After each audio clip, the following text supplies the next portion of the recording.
पहले मेरी बात ध्यान से सुन लें, फिर उसके बाद आप जवाब दें। नहीं, हम सुनते सबको हैं भैया। पहले तो ये बताइए, इस देश में ब्राह्मण होना गलत है या सही है? पहले नंबर की बात।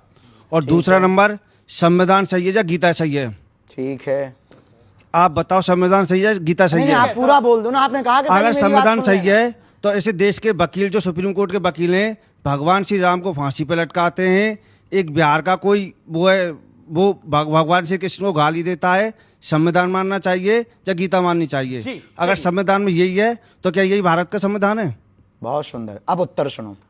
पहला प्रश्न था, क्या इस देश में ब्राह्मण होना, किसी भी देश में किसी भी जगह पर कुछ भी होना गलत नहीं है, क्योंकि किसी के कारण नहीं हो रहे हैं, ईश्वर के कारण हो रहे हैं। ठीक है, तो चाहे वो ब्राह्मण हो, क्षत्रिय हो, वैश्य हो या सेवक हो, सब समान हैं, सब हिंदू हैं, कोई बड़ा छोटा नहीं है। हम ब्राह्मणों को, हम भी शुक्ल वंशीय ब्राह्मण हैं, लेकिन हम सिर्फ कट्टर हिंदू हैं। आपको पहली बात बता दी। हाँ, कर्म कांड की बात आती है तो वेद परंपरा को मानते, वर्णाश्रम की बात आती है तो ब्राह्मण परंपरा को मानते, लेकिन हमारी दृष्टि में ना कोई बड़ा है ना कोई छोटा है। फिर भी कोई गाली दे रहा, फिर भी कोई गाली दे रहा, तो इससे निश्चित होता है कि वो जातिवाद का कीड़ा उसके अंदर है। लेकिन आप नहीं मानते बाबा बड़ा छोटा, लेकिन समाज में तो माना जाता है। समाज में तो कुछ भी माना जाता है। अब समाज में तो कुछ लोग मुर्दों को भगवान मानते, तो क्या कह लोगे आप? अब समाज में कुछ भी, समाज में तो कुछ भी। हमारे यहाँ, हमारे गांव के बगल में एक कुत्ता देव पूजते हैं।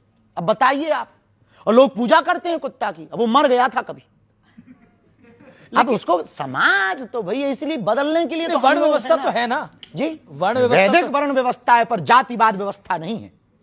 वर्ण व्यवस्था अलग है, जातिवाद व्यवस्था अलग है। जातिवाद का मतलब ऊंच नीच छुआछूत। हम इस दीवार के खिलाफ हैं, इसलिए हमने पदयात्रा निकाली कि जात पात की करो विदाई, हम सब हिंदू भाई भाई।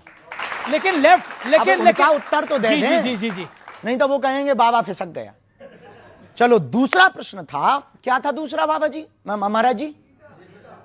गीता या संविधान? गीता या हमारे सामने आप दोनों रखो तो हम एक हाथ में गीता, एक हाथ में संविधान उठाएंगे। जी जी जी जी। जिस संविधान में ऐसा लिखा ही नहीं कि राम जी को फांसी दी जाए, जिस संविधान का पहला पृष्ठ ही राम दरबार के चित्र से हो, वो कैसे राम को गलत कह सकता है? जी, अच्छा ये बताइए, अब तीसरा आपका उत्तर देना है हमको भगवान। बिहार की कोई आपने बात कही, जो भी वो कर रहा, आप एक FIR करिए, लिखित में कानूनी कार्रवाई करिए। जब कानून ना सुने